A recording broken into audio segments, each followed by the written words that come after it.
Parece que no tienen muchas preguntas. Si tienen alguna en el proceso de responderlas, tráiganla y entonces vamos a tratar de contestarla.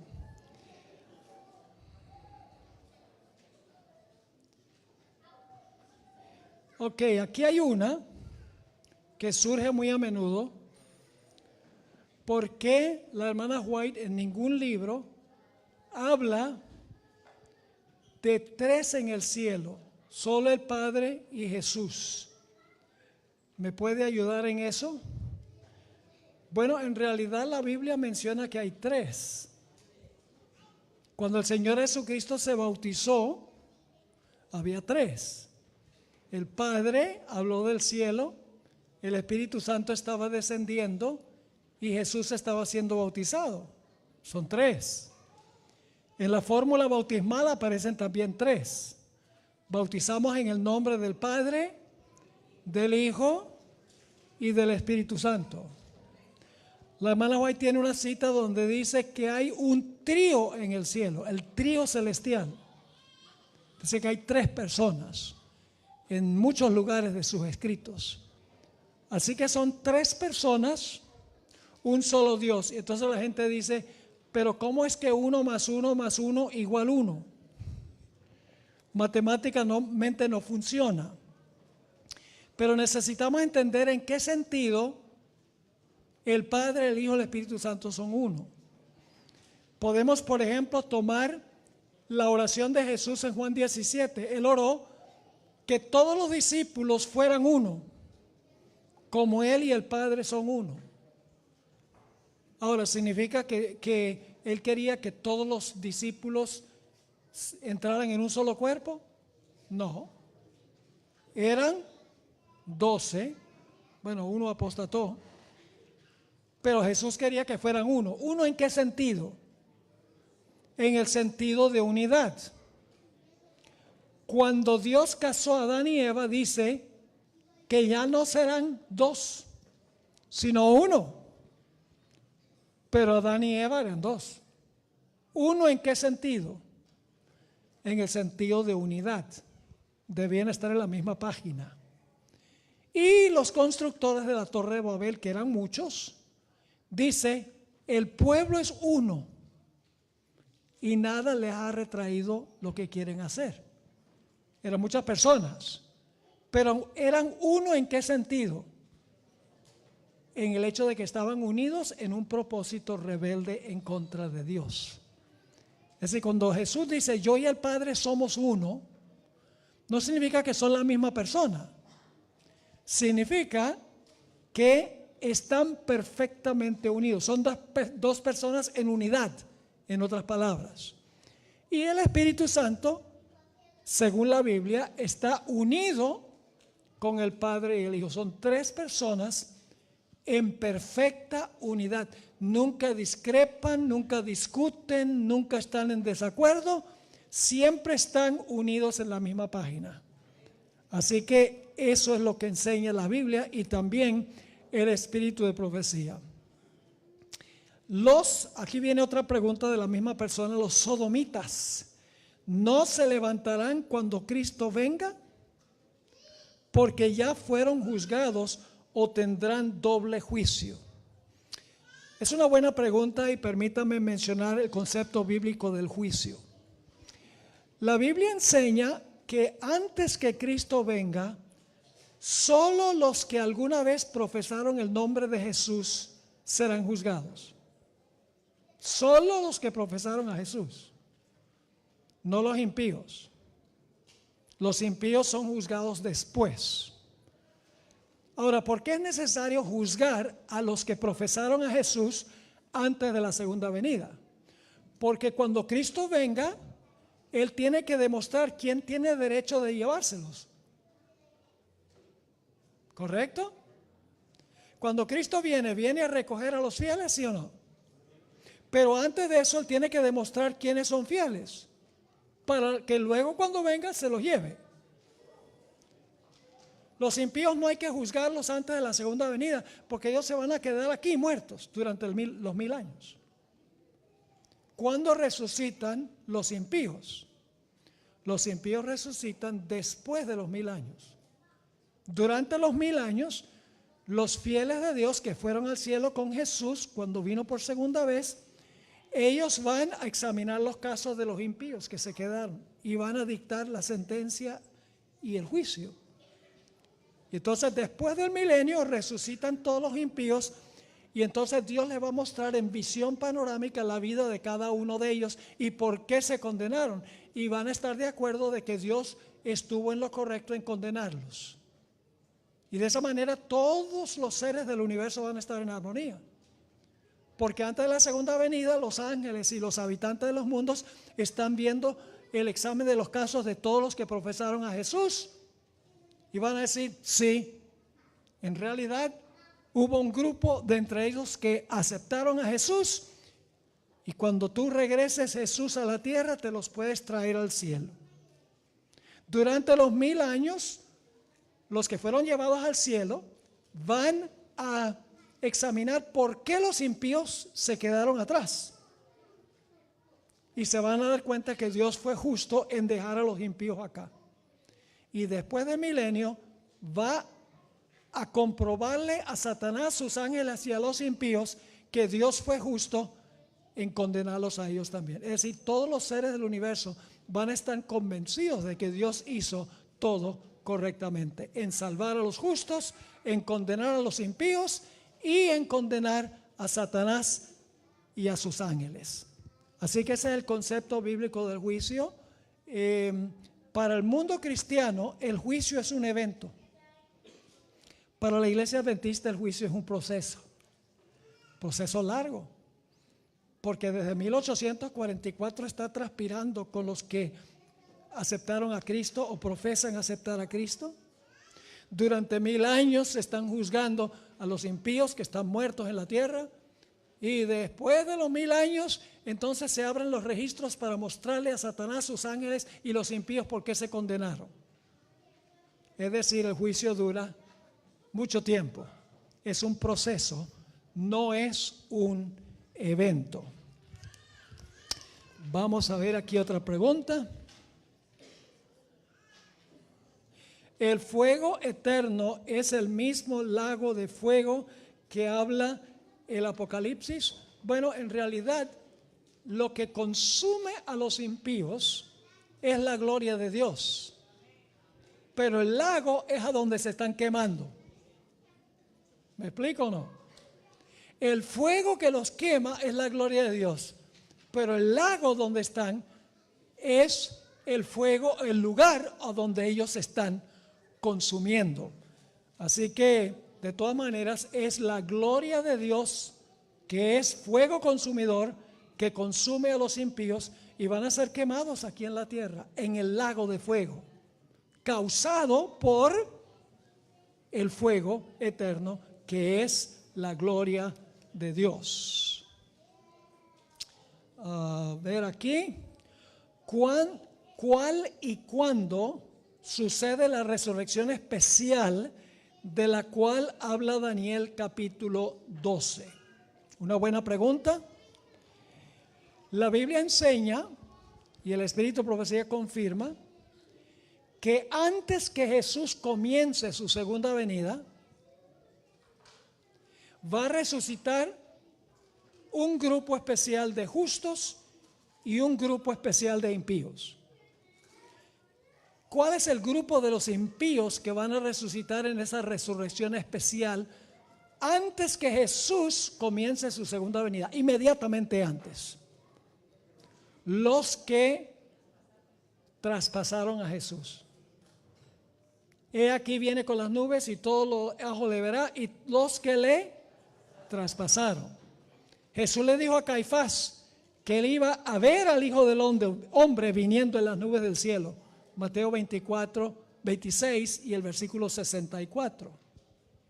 Hay un grupo de impíos que va a resucitar para ver toda la segunda venida de Jesús, de comienzo a fin. La hermana Guaya explica que son los que traspasaron a Jesús y los peores enemigos de la verdad. Van a ver toda la segunda venida completa. Pero hay un grupo de justos también. El mensaje del tercer ángel termina diciendo: bienaventurados los que mueren de aquí adelante en el Señor. Inmediatamente después del mensaje del tercer ángel dice: bienaventurados los que mueren de este momento en adelante en el Señor.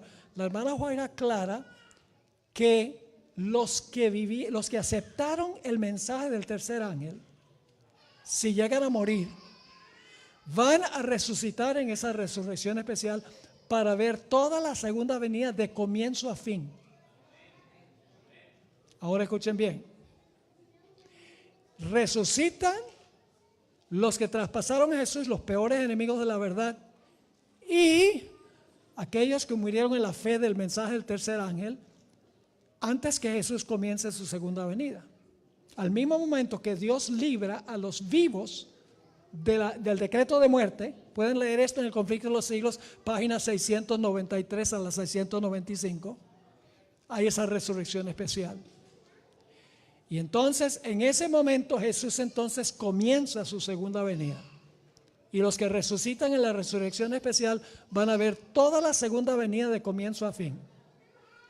Ya cuando Jesús está por encima de la tierra, no pisando la tierra, sino por encima de la tierra, después que desciende del cielo, está por encima de la tierra, entonces viene la resurrección general de los justos, de todos los que murieron antes que se predicara el mensaje del tercer ángel. Les hago una recomendación: si quieren la secuencia, Conflicto de los Siglos, en el libro, no en la forma electrónica, sino en el libro, lean Conflicto de los Siglos 693 a la página 697. Ahí está todo el orden: la resurrección especial, la liberación de los vivos del decreto de muerte, luego se ve la señal del Hijo del Hombre, Jesús desciende del cielo, y cuando está por encima de la tierra, no caminando en la tierra, pero encima de la tierra, la resurrección de los que murieron antes de 1844, y luego entonces todos juntos ascienden al cielo con el Señor Jesús. Esa es la resurrección especial de la cual habló Daniel el profeta. A ver, esta es la contesté ya.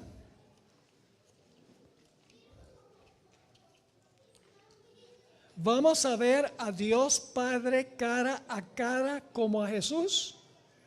¿O solo veremos su resplandor o gloria? Bueno, el Conflicto de los Siglos, página 734, parece indicar que vamos a ver al Padre y el Hijo. Dice: veremos al Padre y el Hijo sin velo que nos lo oculten. La razón por la cual no podemos ver a Dios ahora es ¿por qué razón? Porque somos pecadores, exactamente. Aquí se pregunta si Jesús va a venir antes del año 2031.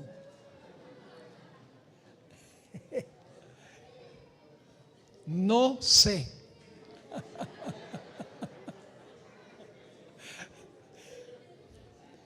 Algunos dicen: bueno, no sabemos el día ni la hora, pero podemos saber el año. No, lo que está diciendo Jesús es: no fijemos fecha para ningún evento profético. La última fecha fue 1844. No hay más fecha después de 1844. Así que si alguien está diciendo viene en el año 2031 o viene antes, y hablan de que cuándo va a ser el cierre de la gracia, cuándo se va a derramar la lluvia tardía, no le hagan caso, porque estamos en el tiempo de la espera, según dice el Espíritu Profecía. Así que en realidad no podemos saber la fecha de la segunda venida. No sabemos si va a ser después del 2031, antes del 2031 o en el 2031. Sencillamente debemos estar listos todo el tiempo, porque como les mencioné en uno de los temas, la puerta de la gracia se va a cerrar para todo el mundo, pero cuando yo me muero ya la puerta cerró.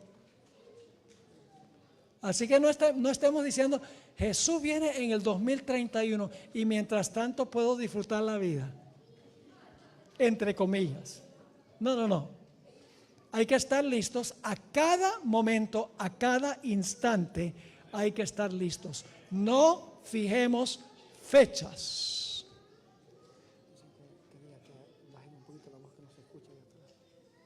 ¿Qué?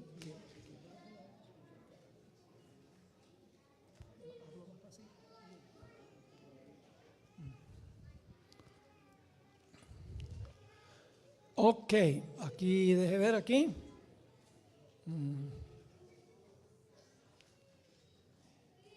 ¿Cuál parte de Daniel 12 necesitamos estudiar y entender? La hermana White dice que hay un mensaje en Daniel 8 y Daniel 12 que necesitamos entender. Pero no solamente Daniel 8 y Daniel 12. Tenemos que entender todas las profecías, incluyendo Apocalipsis 17, que es un capítulo bien difícil de interpretar. Toda la Biblia tenemos nosotros que estudiarla, sin excepción, especialmente los libros proféticos. A ver, aquí van llegando las preguntas. ¿Qué Biblias recomienda para realizar un análisis profundo de acuerdo a las concordancias? Bueno, hay hoy en día, afortunadamente, hay, ¿cómo se dice software en español? Software, ¿dicen software? Hay software, hay compañías que hacen software donde ustedes no tienen que saber griego ni hebreo. Hay programas que ustedes pueden comprar a donde define todas las palabras, pueden saber si una palabra es en griego, si una palabra es en hebreo, pueden saber en qué tiempo está el verbo, en qué modo está la palabra. Es decir, que no tiene que saber los idiomas originales hoy en día. Yo uso un software que se llama PC4 y es excelente. Tiene muchos comentarios, tiene libros, tiene léxicos, tiene mucho material para uno estudiar a profundidad la Biblia. Pero no solamente, también algunas personas usan Logos. Tal vez han oído hablar de Logos. Ese es el rey de todos los software, porque tiene creo que miles de tomos para ayudarles en el estudio de la Biblia. Así que vayan a Google y pongan ayudas para estudiar la Biblia y ahí van a conseguir muchas compañías que producen material para los que no conocen los idiomas originales para poder estudiar la Biblia. Los judíos que aceptan a Jesús, pero no son adventistas, no creen en los escritos de Elena White, ¿serán salvos? Bueno, todo depende si conocieron y rechazaron. Habrá muchas personas en el cielo que nunca guardaron el sábado. ¿Sabían eso? Muchas personas en el cielo que no guardaron el sábado. Y la gente dice, ¿cómo es eso, pastor? El pecado está en el que sabe hacer lo bueno y no lo hace. Santiago 4 y el versículo 17. Miren, lo importante es vivir de acuerdo a la verdad que conocemos, porque Dios sabe que si vivimos de acuerdo a la verdad que conocemos, vamos a vivir de acuerdo a luz adicional que nos da. Pero si no vivimos de acuerdo a la luz que tenemos, entonces Dios sabe que no vamos a obedecer si nos da más luz. Así que yo creo que habrá judíos que no guardan el sábado al final de la historia, porque algunos van a aceptar la ley dominical, créanlo o no. Y hay judíos que desconocen que Dios habló a través del linaje de White, con tal que no la rechacen, con tal que ellos estudien el espíritu de profecía, y si lo rechazan, entonces ya son responsables ante Dios por el rechazo que hacen. ¿Qué quiere decir los que simpatizan con los LGBTQ? O sea, no podemos tener amistad con alguien que es homosexual, no podemos hablar con ellos. Claro que pueden hablar con ellos. No hay ningún problema. El problema es estar de acuerdo con su estilo de vida. Yo pregunto, ¿Jesús tuvo una conversación con una mujer adúltera? Entonces Jesús hizo mal en hablar con la adúltera. No, hay que separar el pecado del pecador. Amamos al pecador. Podemos tener amigos que son homosexuales, pero ellos van a saber que nosotros no estamos de acuerdo con su estilo de vida. Una vez me invitaron para un programa de televisión en New Jersey, fue hace muchos años. Era un panel para discutir cierto punto, no recuerdo ni siquiera cuál era el tema, pero yo mencioné al que estaba moderando el programa, no era adventista, tenía un sacerdote católico, o tenía un pastor protestante, tenía un judío, eran varios. Y entonces yo le dije al que estaba moderando el programa, le dije, Dios odia el pecado y ama al pecador. Y como que el hombre dice, ¿cómo es posible odiar el pecado y amar al pecador si el pecador está cometiendo el pecado? Entonces yo le di el siguiente ejemplo. Le dije, ¿usted tiene hijos? Sí, claro, tengo hijos. Le dije, ¿alguna vez sus hijos hacen cosas con las cuales usted no está de acuerdo? Me dijo, claro que sí. Le dije, y usted los odia por eso, ¿verdad? Me miró, bajó los lentes y me dijo, entiendo el punto que está tratando de hacer. Yo puedo amar a mis hijos si no estar de acuerdo con su conducta. ¿Entienden la ilustración? Debemos amar a los homosexuales, pero no debemos concordar con su conducta, que es antibíblica. En la historia de la boda, si Jesús es el novio y la novia la iglesia, ¿quiénes son los invitados? Esa es una excelente pregunta. Necesito explicarles este asunto. El cúmulo total de los creyentes es la novia. Todos los salvos, todos los que el juicio demuestran que son verdaderos creyentes, esa es la novia. Con eso se casa Jesús. Pero los individuos son los invitados. No estamos acostumbrados a pensar de esa manera. El cúmulo, es decir, el cúmulo total de los creyentes que finalmente se salvan son la esposa o la novia. Pero cada uno de esos individuos en el cúmulo es un invitado a la boda. Jesús se casa con toda su iglesia, pero cada individuo es un invitado a la boda. Ahora, si están interesados, me pueden hablar después de la reunión. Yo tengo un estudio completo sobre eso. No creo que lo tengo en español, pero tienen que aprender el idioma del cielo. Y le puedo mandar el estudio que hice sobre ese punto específicamente, pero en cortas cuentas, esa es la explicación. El cúmulo total, la esposa. La iglesia es la esposa. Y cada individuo en la iglesia es un invitado. Ok. ¿Qué sucede con las personas que se han casado más de 2 veces, pero que no tienen conocimiento del significado del matrimonio, aun cuando su separación, no entiendo esta palabra, no fue válidos, o sea, la separación no fue válido ante Dios? Bueno, permítame decir primero que cuando uno se va a casar tiene que tener cuidado. Debe observar y no andar a ciegas. Porque muchas veces pensamos, sí, tiene un defecto muy serio, pero yo lo convierto. Cuando vivamos en matrimonio, ese problema va a desaparecer. No va a desaparecer, sino que se va a empeorar. ¿Sí o no? Por eso hay que tener mucho cuidado. ¿Por qué Jesús dijo que la única razón válida para un divorcio es la infidelidad matrimonial?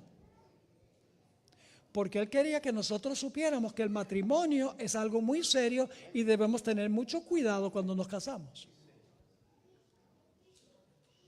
Ahora, ¿qué sucede con una persona que se ha casado 2 veces y luego conoce el mensaje adventista? Se casó, se divorció 2 veces.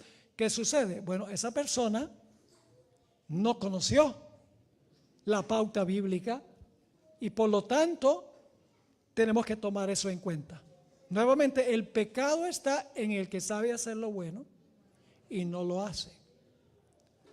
Así que debemos ser los últimos en condenar a alguien que no fue miembro de la iglesia adventista y que si fuera miembro, Dios esperaría más de esa persona que lo que espera de una persona que no conoce.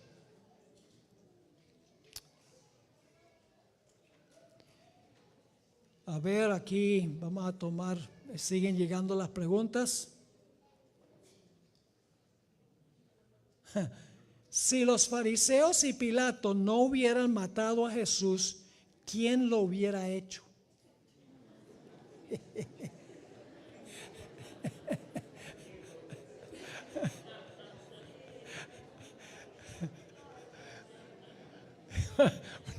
Una buena pregunta.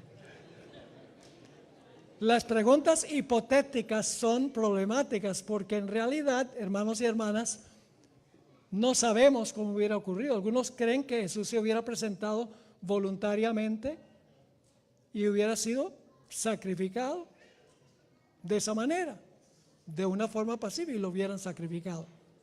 No sabemos exactamente. No digo que esta es una pregunta mala. Ninguna pregunta es mala, pero déjeme contarles lo que dijo una vez Lutero. Le preguntaron, ¿qué estaba haciendo Dios antes de crear el mundo? Y Lutero miró a la persona y dijo, estaba preparando el infierno para los que hacen preguntas ociosas.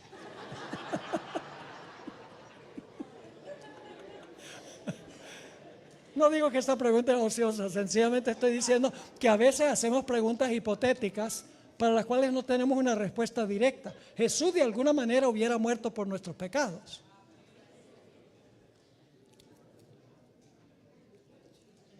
¿Cuándo se cumplen los 6,000 años? Bueno, los 6,000 años, según la cronología que tenemos, ya se cumplieron. ¿Recuerdan lo que pasó con el Y2K? Cuando estábamos en el año 1999, todo el mundo estaba comprando generadores de energía. Todo el mundo estaba acumulando comida en la casa y botellas de agua, porque va a haber una debacle mundial. Y no pasó nada. Hermanos y hermanas, no debemos nosotros tratar de calcular cuándo se cumplen los 6,000 años. Escuchen, la Biblia presenta un ciclo de 7 días, un ciclo de 7 años, el año sabático, un ciclo del jubileo, 49 años. Pero nunca la Biblia presenta un ciclo de 6,000 años y luego el milenio 7,000 en el cielo, como algunos creen. Es una conjetura. Parece ser razonable, pero Jesús dice que debemos estar todo el tiempo listos. No debemos esperar, bueno, vamos a calcular el año 6,000 porque Jesús viene el año 6,000 y luego viene el milenio. Los 1,000 años, 7,000. No nos metamos en eso. Caminemos con el Señor cada día. Eso es lo que Dios quiere. Aquí hay otra.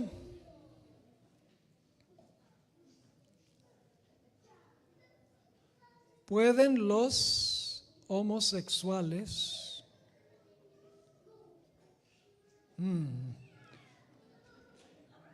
no leo jeroglíficos? Vamos a tener que conseguir un intérprete de esa pregunta, porque no entiendo la letra.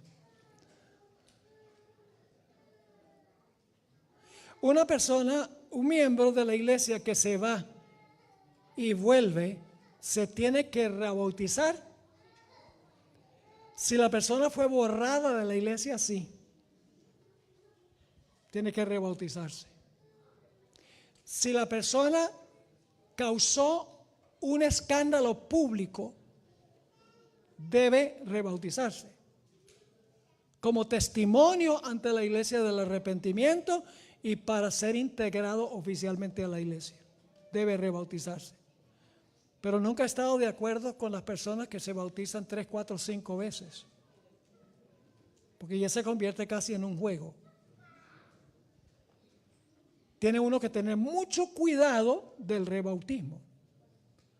Ahora, ¿qué sucede con las personas que no son adventistas, pero se bautizaron por inmersión en otra iglesia? ¿Deben rebautizarse? En la iglesia adventista hay lo que tenemos profesión de fe, que bautizamos a una persona que fue bautizada por inmersión, digamos en la iglesia bautista, la aceptamos por profesión de fe, aceptamos su bautismo por inmersión en otra iglesia.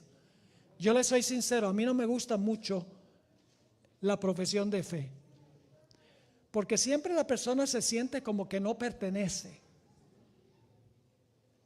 Yo trato de convencer a la gente de que se bautice, y les doy esta explicación. El bautismo significa dos cosas. En primer lugar, significa unión con Cristo. Y en segundo lugar, unión con su iglesia que enseña la verdad. La Biblia dice eso.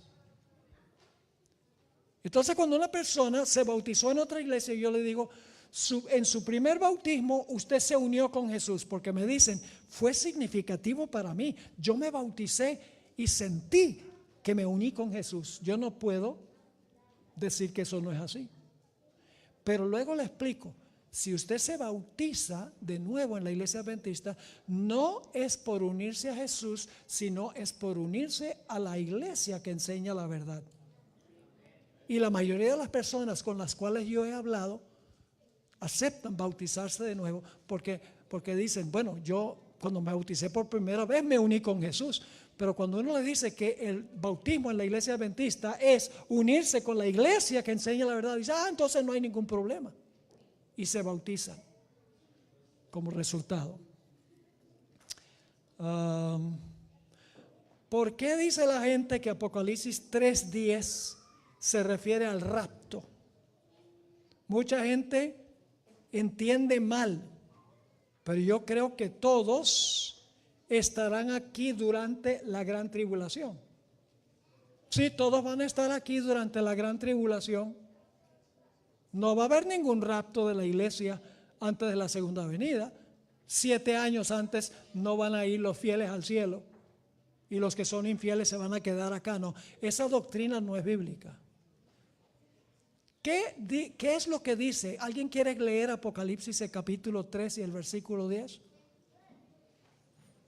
Para la premura del tiempo no buscarlo en mi computadora porque ahí es que tengo la Biblia. Apocalipsis 3 y el versículo 10. ¿Lo tiene, hermano? Léalo. 3:10.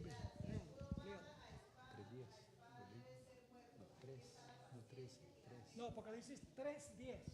Aquí arriba. 3. 3.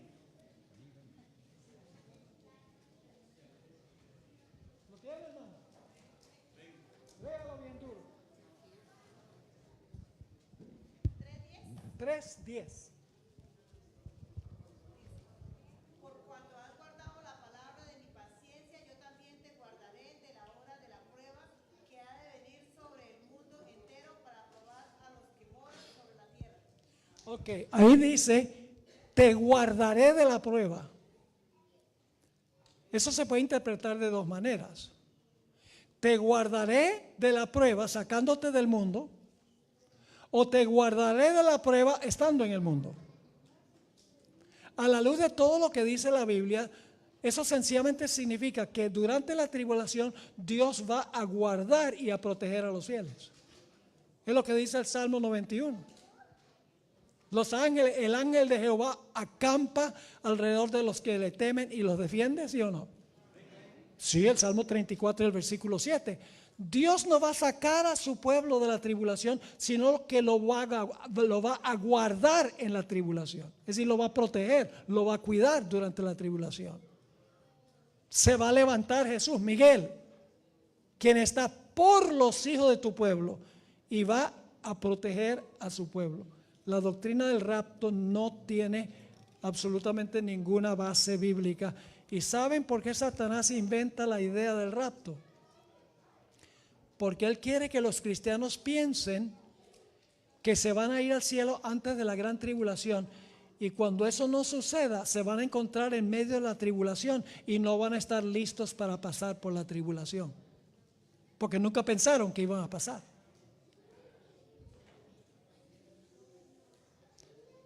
¿Puede explicar quién y cómo se manifiesta el anticristo? Pues el anticristo, según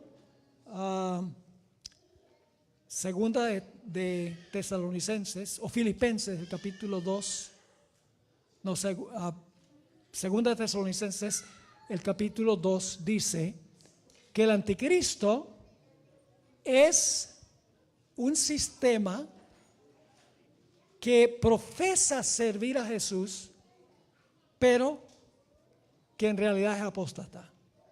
La palabra anticristo no significa contra Cristo. En el idioma griego, la palabra anti, que es una preposición, significa en lugar de. Es decir, el anticristo dice que ocupa el lugar de Cristo. ¿Qué sistema del mundo enseña que hay un personaje que ocupa el lugar de Cristo en la tierra? El papado. Dice que el Papa es el representante de Cristo en la tierra, pero la Biblia dice, ¿quién es el representante de Cristo en la tierra? El Espíritu Santo. Así que cuando el Papa dice que Él es el representante de Cristo, le está robando el puesto al Espíritu Santo. ¿Quién es el falso profeta? Los Estados Unidos de América. Es el falso profeta, la bestia que se levanta de la tierra. Y fíjense qué interesante esa bestia, la bestia que se levanta de la tierra, muy interesante. Todo lo que hace la bestia que se levanta de la tierra, lo hace para complacer a la primera bestia. Hace una imagen de la primera bestia. Manda a todos a que adoren a la primera bestia. Opera por la autoridad de la primera bestia. Todo lo hace en presencia de la primera bestia. Impone la marca de la primera bestia. Ahora, esa bestia que se levanta de la tierra, el falso profeta de los Estados Unidos, ¿qué va a hacer los Estados Unidos? Le va a devolver el poder al papado, haciendo una imagen del papado. ¿Saben lo que es papado? ¿Saben lo que es el papado? No es lo mismo que la Iglesia Católica. El papado y la Iglesia Católica son dos cosas distintas. Yo pregunto, ¿quién recibió la herida mortal? ¿El papado o la Iglesia Católica? El papado. Y ustedes dicen, ¿qué es el papado? El papado es la unión del poder civil con el poder religioso. Hasta 1798, el Papa no solo era representante religioso de la Iglesia, sino que era representante de un poder civil, la Iglesia y el Estado. Lo que pasó en 1798 fue que el poder civil le fue quitado.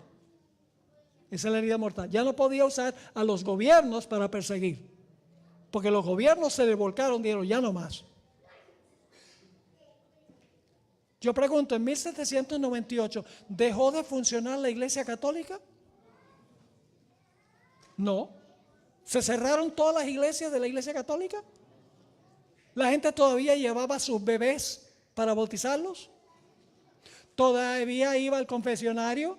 ¿Sí? ¿Todavía iban a comulgar? ¿Sí? La iglesia continuó funcionando, pero la herida mortal es que el poder civil le fue quitado. Ya no podía usar los gobiernos para perseguir. Entonces, ¿qué significa la sanación de la herida? Si la herida mortal es que se le quita el poder civil, ¿cómo se sana la herida? Que los Estados Unidos le va a devolver el poder del Estado o el poder civil. Esa es la herida mortal. Bueno, yo no sé hasta cuándo debemos seguir esto, porque hay un último tema. ¿Quieren escuchar el último tema? Por lo menos la mitad de la gente quiere. Este mismo sobre el falso profeta. A ver, aquí vamos a ver tal vez unos poquitos más. Este tiene que ver con el anticristo, ya contestamos ese. ¿Cuánto tiempo durará el proceso del juicio? Ya contestamos eso, ¿verdad? ¿Cuánto tiempo va a durar el proceso del juicio? A ver si aprendieron bien. ¿Cuánto tiempo va a durar? ¿La segunda venida es el juicio? No. Hay que hacer un juicio para ver quién se puede llevar a Jesús. Eso pasa antes de la segunda venida. Es el juicio investigador de los justos. Y luego durante el milenio, el juicio de los impíos, por parte de los fieles. Y después del milenio, el juicio de Satanás, sus ángeles y los impíos, para que ellos vean la justicia de su sentencia. Es decir, que el juicio es un proceso que dura largo tiempo y tiene 3 etapas. Y cada etapa tiene 3 pasos: investigación, sentencia y ejecución de la sentencia, igual que el sistema judicial de los Estados Unidos.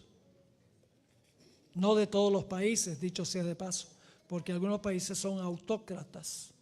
¿Quiénes son los 144,000 del libro de Apocalipsis? Son los que van a estar vivos durante el tiempo de angustia. Van a estar vivos durante el tiempo de angustia después que se cierre la puerta de la gracia. Van a tener un carácter estelar. Pueden leer en cuanto al carácter en Apocalipsis 14. Esos son los que van a vivir durante el tiempo de angustia después de cerrarse la puerta de la gracia. Van a vivir una vida completamente victoriosa sobre el pecado. Ahora, la gente siempre quiere saber si el número es literal o simbólico. Yo creo que es simbólico, pero ese no es el punto importante. El punto importante es que si estamos vivos tengamos el carácter de los 144,000. Eso es lo importante, tener el carácter de ellos. Ya sabremos quiénes son individualmente. Cuando venga el tiempo de angustia, ya lo sabremos. Pero mientras tanto debemos, la hermana White dice que debemos luchar con todas las fuerzas que Dios nos ha dado para estar en ese grupo si estamos nosotros vivos. Surge otra pregunta que no tengo una respuesta. ¿Dónde estaba Daniel cuando echaron a sus amigos al horno de fuego? No sé. Hay que preguntarle a Martín Lutero.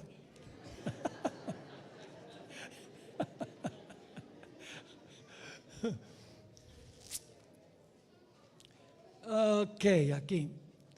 La Biblia y el Espíritu de Profecía hablan de un remanente. El remanente que Dios levantará estará dentro de la iglesia adventista o fuera. Porque Isaías 37:32 dice, porque de Jerusalén saldrá un remanente y del monte de Sión los que se salven.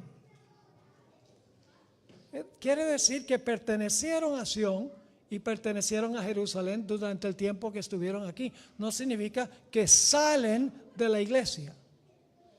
Mucha gente dice que debemos salir de la iglesia porque la iglesia como está no tiene remedio. Yo no soy de esos. Yo creo en la organización de la iglesia.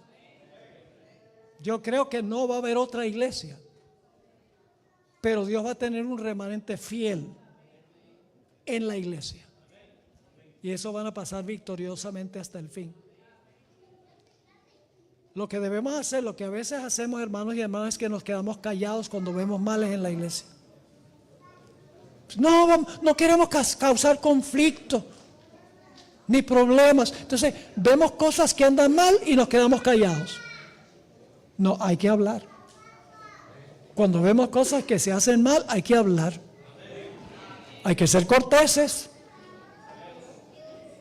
Hay que ser directos, pero debemos al mismo tiempo no ser recalcitrantes.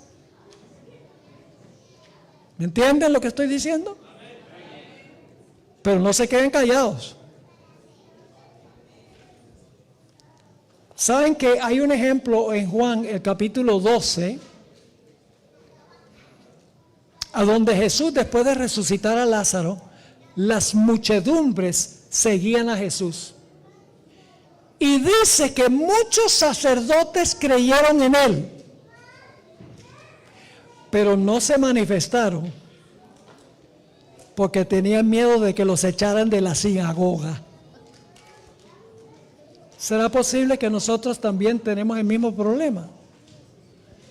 Que no nos presentamos y hablamos por temor tal vez a que nos desfraternicen o cualquier otra medida disciplinaria y estamos dispuestos de quedarnos callados. Hago nada más esa pregunta.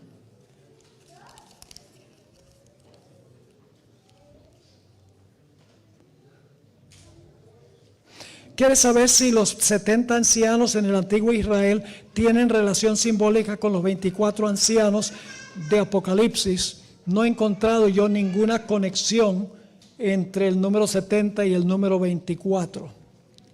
Deje ver. ¿Existe el infierno literal? Todavía no. Pero existirá. ¿Quién es el anticristo? Ya lo contesté.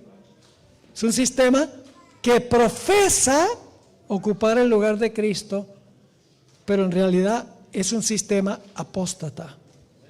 ¿Es la ley dominical la última señal del fin de los tiempos? Es la última señal de que pronto está por cerrarse la puerta de la gracia y que debemos es la última oportunidad de escapar de las ciudades. Claro, mucho más fácil salir después, antes. Más fácil ahora.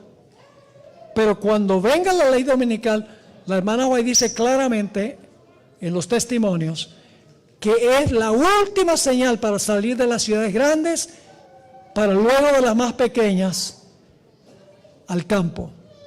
Pero también dice ella que es mucho mejor salir antes.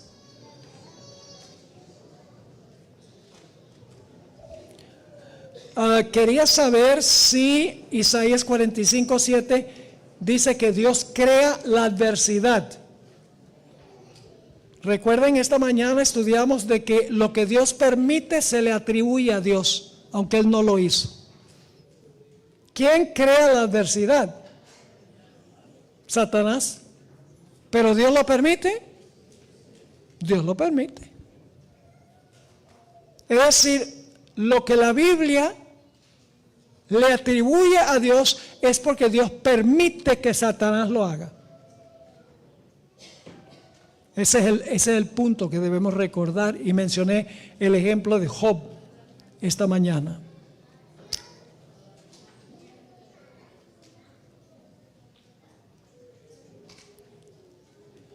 Esta pregunta es si vamos a vencer el pecado antes que Cristo venga.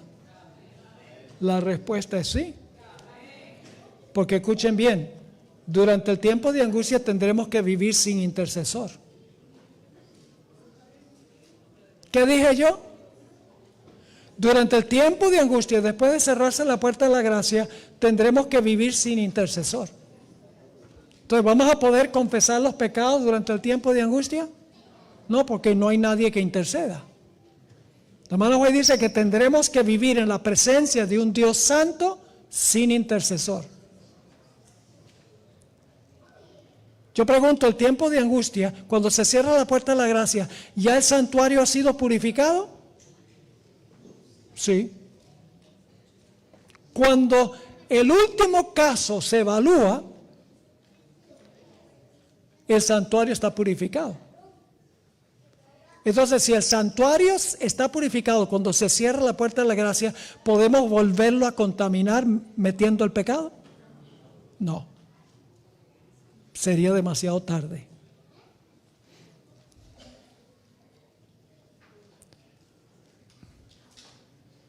¿Por qué, si Pablo dice que las mujeres deben cubrir su cabeza incluso para orar, por qué en la iglesia no promueven eso? Sencillamente porque el apóstol Pablo dice que el cabello es el velo. Y puede usar velo también. Pero escuchen bien ahora. El principio allí es, si ustedes leen 1 Corintios 11, el principio allí es que la mujer cubre su cabeza como señal de sumisión al hombre como la cabeza. Ahora, hoy en día las mujeres no usan velo. Yo recuerdo los tiempos cuando las mujeres iban a la iglesia católica con velo. ¿Recuerdan esos días? Y todavía uno ve a algunas viejitas a veces que entran a la iglesia católica con el velo. Ahora, hoy en día no usamos el mismo método para mostrar que el hombre es la cabeza y la mujer se sujeta a la autoridad del varón. Puede ser que usemos otro método para indicar eso, que no sea el velo. Déjenme darles una ilustración. Cuando nosotros tenemos un montón de libros en una mesa, ¿a dónde debe ir la Biblia? ¿Abajo o arriba?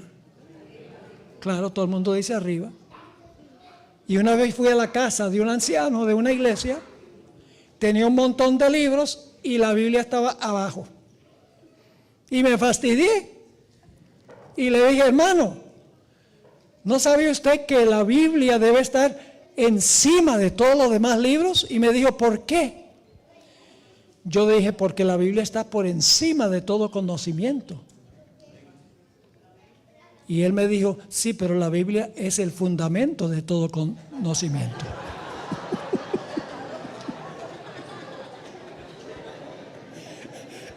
¿Quién tenía razón? ¿Quién tenía razón? Los dos. El principio es reverencia por la palabra, pero la forma de manifestarlo puede variar. En el tiempo de Pablo se usaba el velo, hoy se puede manifestar de otra forma distinta, pero el principio perdura y permanece.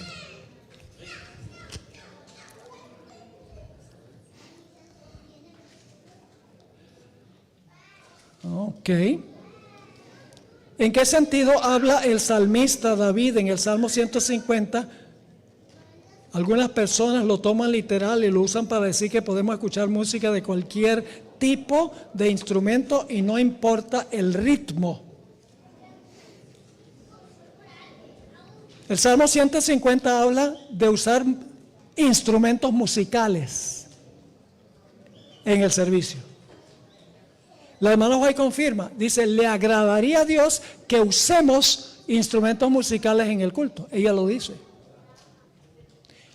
Lo importante no son los instrumentos, sino cómo se usan los instrumentos. Yo toco trompeta. Yo les puedo tocar, Señor mi Dios, acompañado de piano. Lindísimo. Bueno, por lo menos cuando era joven era lindísimo. Ahora de vez en cuando se me sale un gallo. Pero con esa misma trompeta, yo a veces tocaba piezas de jazz. ¿Dónde está el problema? El problema es en usar los instrumentos para usar música secular en la iglesia. El problema no es el instrumento, sino cómo se usa el instrumento.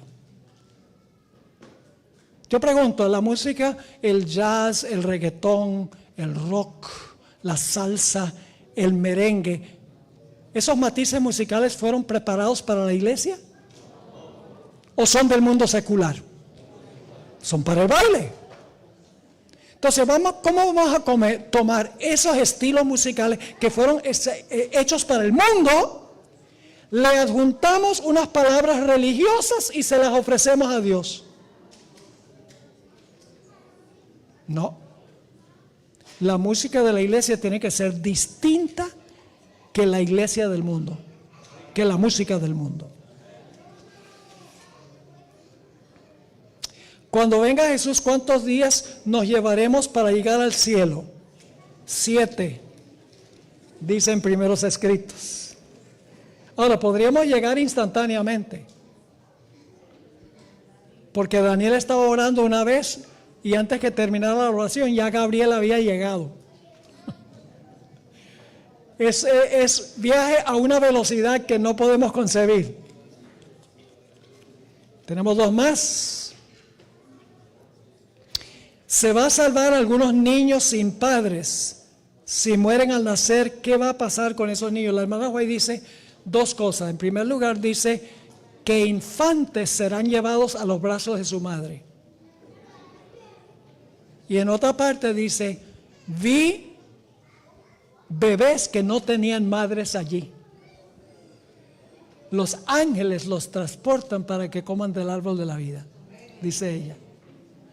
Así que no sabemos qué clase de madre es. Sabemos que si la madre no está allí, no se salvó.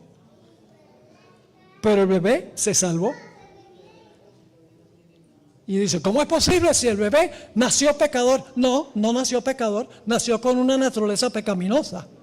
Pero solamente cuando peca a sabiendas, Dios lo tiene por responsable. Última pregunta. La misma de antes. ¿Quién es el falso profeta? ¿Y quién es el anticristo? Bueno, gracias por las excelentes preguntas. Hasta las preguntas que nunca le hubieran hecho a Lutero.